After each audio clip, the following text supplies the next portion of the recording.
Welcome to Peter and Ruffy's football show here on STV. The main talking points on tonight's programme. Martin Canning is calling on his players to concentrate as they attempt to avoid another hammering at Rangers. Paul Hartley wins Manager of the Month for February. And Scott Gemmell names 10 uncapped players in his under-21 squad. Yeah, that's just a few of the talking points Alan Ruff and myself, Peter Martin, will be discussing in the company of our bootroom guest, I'm delighted to say, is Queen's Park boss Gus MacPherson. And Gus, we'll get a chance to chat to you about Queen's Park as well, put the pressure on you to make the playoffs. But let's first of all deal with Martin Canning. It's a trip back to Ibrox. This time the unknown Pedro Caixinha will have had a few days Ruffy to work with the players. Martin will be keen for Accies to avoid another hammering after the cup exploits. Yeah, it's unfortunate at this time of the year that the defence is shedding goals quite freely. 4 against Hearts at the weekend. It's always a worry as a manager.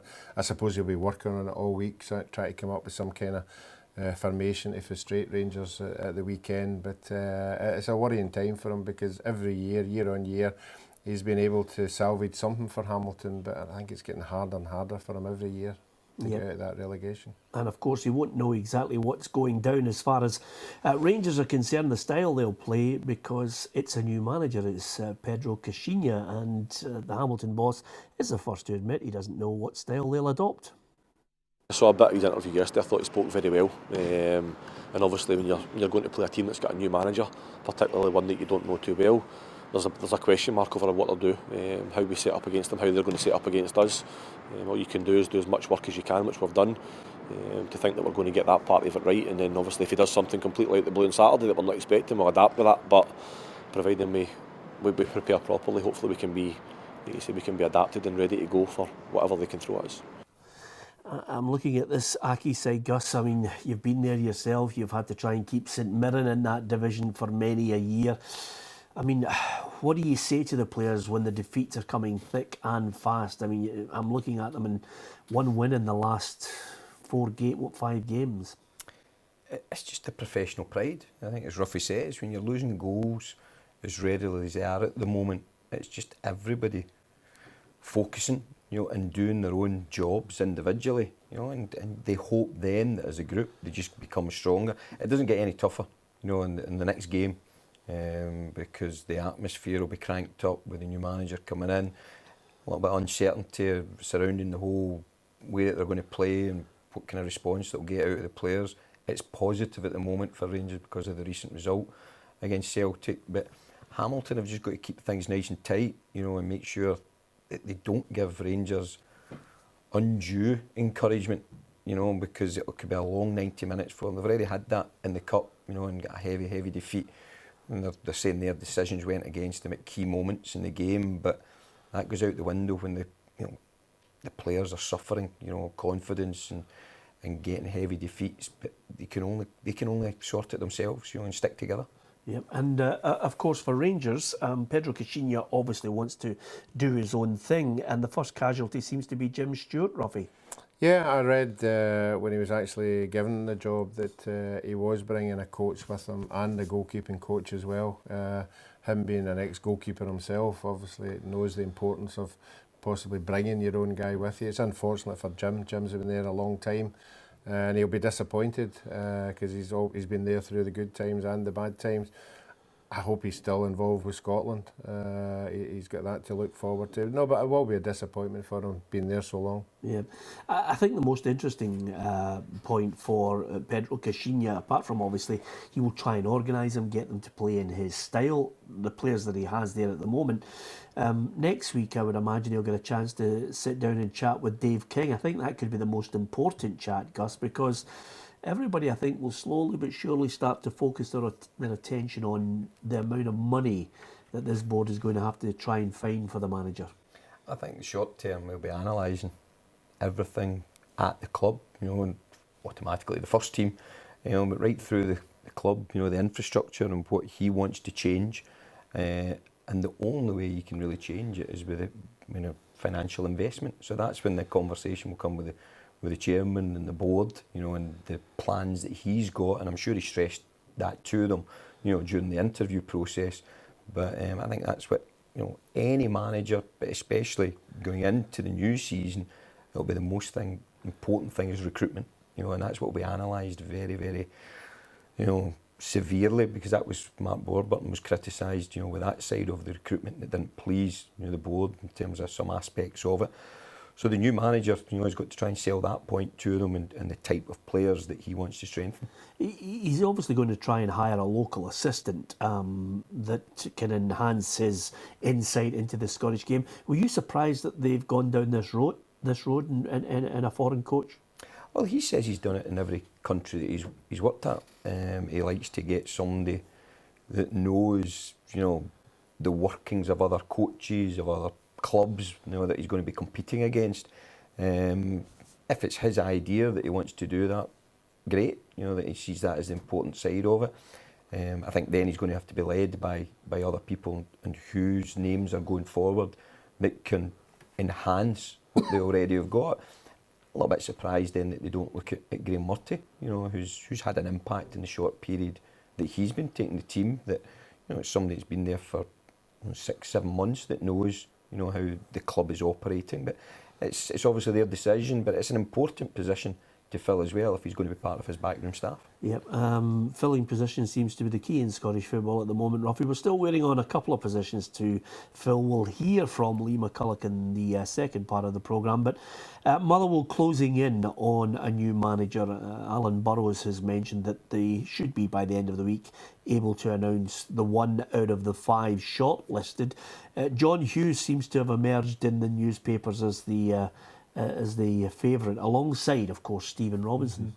Yeah, well, I think we all know that Yogi's got a fair track record. You know, even at Hibs, I thought he was unjustly sacked there. I think he'd done enough in the first half of that season to justify where they were in the league. But he certainly has got a good pedigree behind him. But it'll be interesting to see which other managers have put their name forward for that. Because, as we say, every time we hear of a manager job coming up, there's 40 candidates. So it'll be interesting to see who else is in for it. Yeah, it's a strange situation because Yogi left on a point of principle, I think, at Inverness, which is quite simply that he wanted the board to make sure they held on to key players. Obviously, he wanted to try and recruit, because if you win the Scottish Cup, there's a level that suddenly the only way is down, I think, when you're in a club like Inverness, which has proved to be the case, Gus. So it's a fan-owned club, Motherwell, now. It's a change in the strategy, and I don't think they'll be finding lots of funds for the likes of Yogi, but it's a bigger job than what he's in at the moment at Wraith Rovers. Well, I think when Yogi initially came out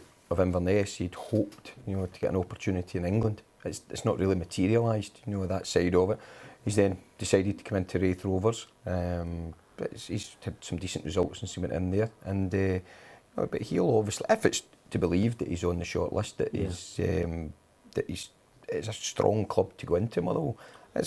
That'll be interesting to a lot of parties, and I think, you know, 40 or 50 applicants that would say it's a good club historically, good platform.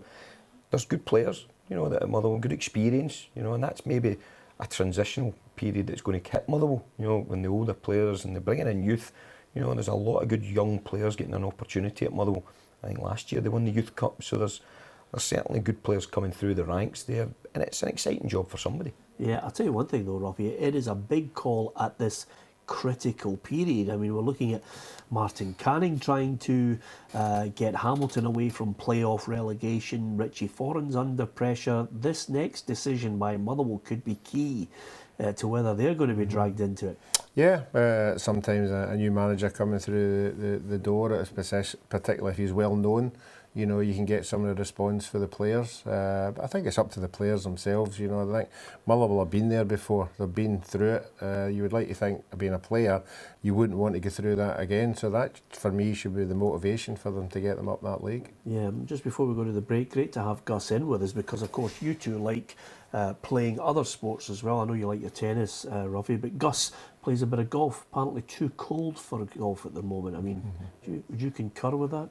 Yeah, I would agree 100%. I'm actually a fair weather golfer. Yeah, and which And of you is the better? my handicap adjusts accordingly. I'm glad you said that. Yeah, is he the better of the two? Oh, There's a winter handicap and a summer handicap. yeah. And he's the better? Oh, he's off about 4 or 5 or something. Right, okay. Okay, we go into the break with a question if you know your European football. Here's one on a very special player at Barcelona.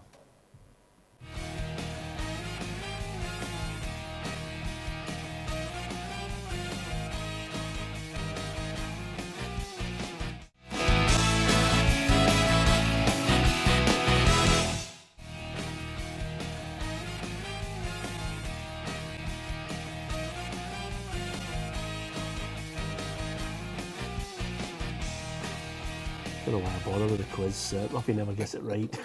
We're always at guess number 20 by the time they get close to it. And Gus had a few stabs at it too. Neymar, 99 goals. It's some record, isn't it, Ruffy? That's amazing. That's just 2 seasons. Yeah, it's 100. I think it's something like 175 games. It's probably 3 seasons, Ruffy. That's still impressive. It is impressive. And not only the amount of goals he scored, there's no tap-ins there. It's something special. No, it's your classic DVD that you actually want to buy. Which reminds me, I actually went into one of the second-hand stores one day, Gus, and bought a Matt Letizia DVD for £3. And if you see one in a store, go and buy it. There are no tap-ins. Left foot, right foot, everyone is an absolute raker from about 25 yards. But just watching the PSG game last week is enough for Neymar. I thought he was absolutely outstanding. He was.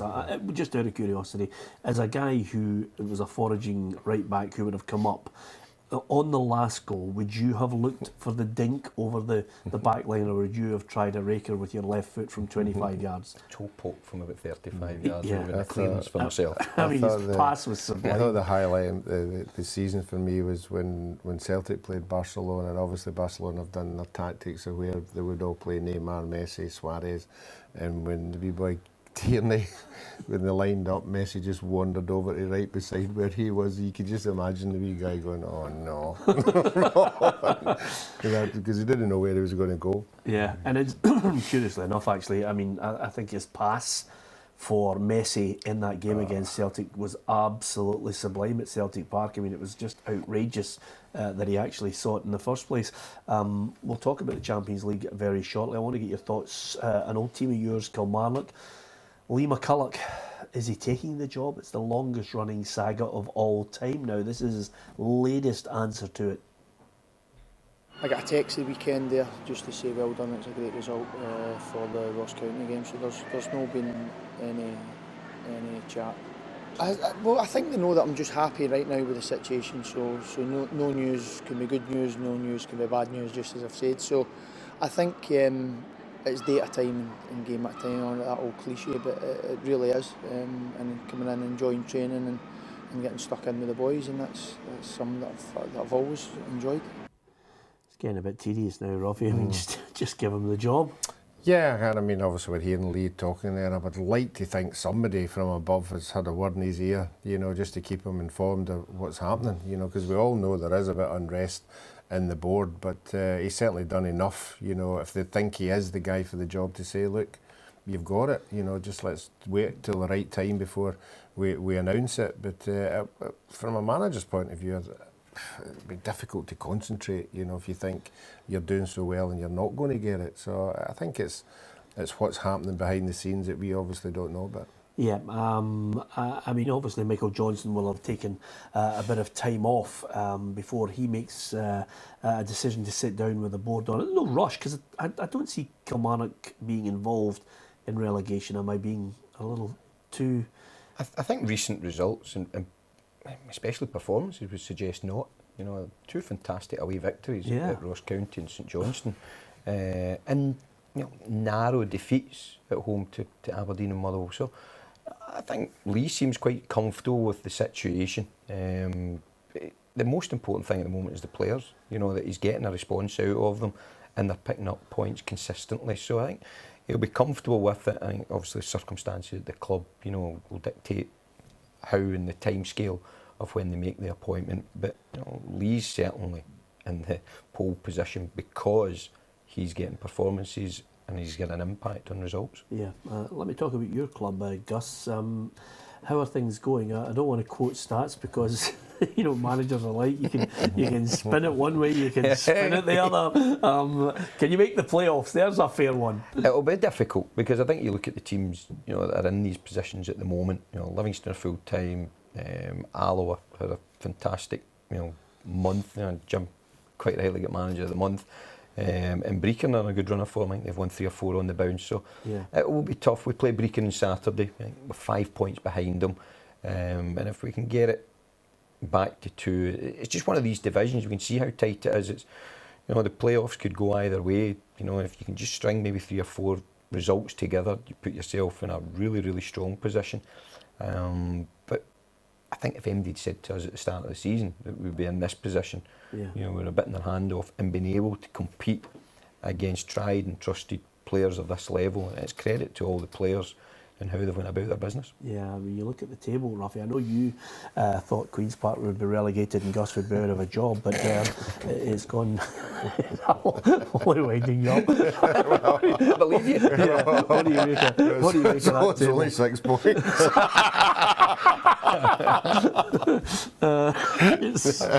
It's not too bad a position actually for them. I think if every manager we have coming on says budget, resources, and you look at what Gus has got to play with, it is a credit to where they are. I think if you put anybody in that position, you would know you've got to work morning, noon and night, to get them where they are just now. Yeah, you've had more than a few big players. Who do you think's the star that could be heading out the door next that everybody would be clamouring for?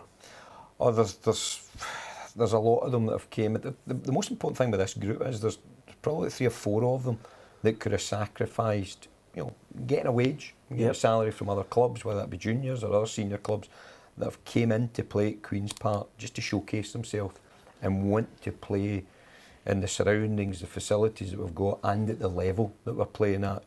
There's young players there, young Liam Brown, another younger one. My son is involved in the first team as well. They are attracting interest, but that's what Queen's Park do, and because the younger players get the opportunity, maybe a little bit earlier in other clubs. I think a couple of weeks ago we had 2 17-year-olds and 2 18-year-olds on the bench, and there's very few clubs, that can say that they're doing that with the younger players. Are you harder on your son? I think he'd be the first to answer yes. Okay, I thought that. I hope he's happy with the career you had, Gus. He'll be doing really well. Under 21 squad was announced by Scott Gemmell. 10 uncapped players in there. Here's how the squad looks. Quite a few well-kent faces in it, Ruffy. Yes, there is. I think he looks as if he's got a new approach now. He's tried the majority of the under-21s who were in the last campaign, and he's given other guys a shout, and it's great, as Gus will tell you, when you get that letter through the door to get your first introduction to any international team. It's a fantastic lift for any young boy. The problem I see with most of them is not enough of them are playing first team football, which is a problem obviously for the manager there, but it's up to him to gel them together and try and get us to a big tournament. Yeah, 4 Celtic players in there, Gus, but as you mentioned, Motherwell have got a good youth policy. 3 of their players are involved in it. Yeah, they won the Youth Cup last year as well, and they got a couple that are out on loan as well, and Dom Thomas at Queen of the South. So talented players. There's a lot of talented players there, and as Scott, as Alan says there, the problem he's got there is just trying to gel them all together. There's a couple of unknowns there from down south that you're always interested to see, what some Scottish talent is down there that has obviously been recommended, and Scott's done his homework and scouted them and got them into the squad. So everybody's interested, because the next step is, can we get them through to the senior squad? Yeah, I have to say I don't want to celebrate Leicester's win last night, Robbie, because something stinks in that team. It's just I'm not happy with it. I'm not happy with the players. I'm certainly not happy with the assistant manager. Suddenly gets the job. I can't wait for the stories to come out in that club, but they're in the quarter-finals of the Champions League, Gus. It's incredible. It really is, and I don't. It's not a new thing, that suddenly when there's a change of manager, that there's a reaction. But it's this. What, a 95% reaction from the players, Gus? It's incredible. It really is. And it's not. It doesn't sit comfortable when you hear the rumours and the stuff that's went on behind the scenes. But to be fair to the new coach, he's just dealt with it. You know, he's put on the face and dealt with the media and just. Yeah. But the most important thing for the club was to get results, and I don't think the owners wanted to change it, because these stories have been going on for months and months. They didn't want to change it, but they came to a situation where they had to do it. Now then you ask, were they right or were they wrong? From a manager's point of view, you say, well, you need some sort of loyalty if you've taken the league title there. But then, where does it end? You know, and suddenly, I mean, you see the continent. I don't think Ranieri will be surprised by it, because I think they look at it's just the goes over the course over in Italy and Spain and France. They change coaches every other month. I can't wait for the book. I really hope it's a tell-all book, unlike Ruffy's, which everybody in the world was lovely. It's as simple as that. And I think Gus's book was like that as well, to be honest with you. Anyway, thanks to Gus MacPherson. We wish him well for the rest of the season from me and Ruffy.